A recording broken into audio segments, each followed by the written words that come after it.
AITAH for telling my daughter to find another place to live because she's pregnant again. My daughter Josie had her first baby when she was 15. My husband and I were devastated at first because we knew this was going to be a very difficult path for our daughter. We did all we could to give her sex education, but it wasn't enough and we couldn't turn back time, so all we could do was support her in what she wanted to do. My husband and I helped Josie take care of our grandson and encouraged her to finish high school. She never did because she said her priority was being a mother and she didn't have time to invest into finishing high school. We told her she would either go to school or get a job, but we weren't going to give her the option of doing neither for more than a year after she gave birth. So she got a part-time job at a hair salon. The father of my grandson would give her about $100 a month for baby-related stuff and would come over every couple of months to see his son. But that was all he did, although he lived in the same city as his son.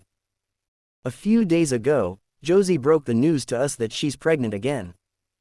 The father is the same boy who got her pregnant the first time. My husband and I were pissed. How can she get pregnant by that boy for the second time when he was very obviously not consistent or helpful with their first baby? And with Josie living with us rent-free, and us having to take care of my grandson for her so she can work, go out, etc., this does not seem fair at all that she can add another baby into this mess.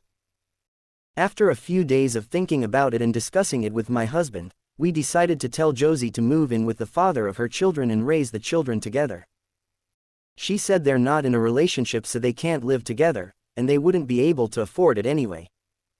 I told her she needs to figure something out because we are not willing to raise another baby for her. She said, "You're never satisfied with anything I do. You told me to get a job so I did, and now you're complaining that you had to raise the baby. You wouldn't have had to if I didn't have to work. I can't do both things at once. And I definitely can't raise 2 kids on my own and work. What 19-year-old can do that?" I replied, "We tried to teach you how to be responsible after your first baby and we did all we could to be there for you. You clearly haven't learned a thing and it's not our job to keep picking up after you. So before your baby arrives, discuss living arrangements with the father and figure something out." She has been crying and not talking to us since. She's called both sets of her grandparents to speak to my husband and I and change our minds so we can help her raise her babies. My husband's parents think we're being very harsh and punishing her for something that's already happened, which isn't helpful. They offered to take Josie and our grandson in, but Josie doesn't want to take her kids so far away from their dad. My in-laws are saying we'll regret abandoning our daughter and that we should be showing her a better example of unconditional love.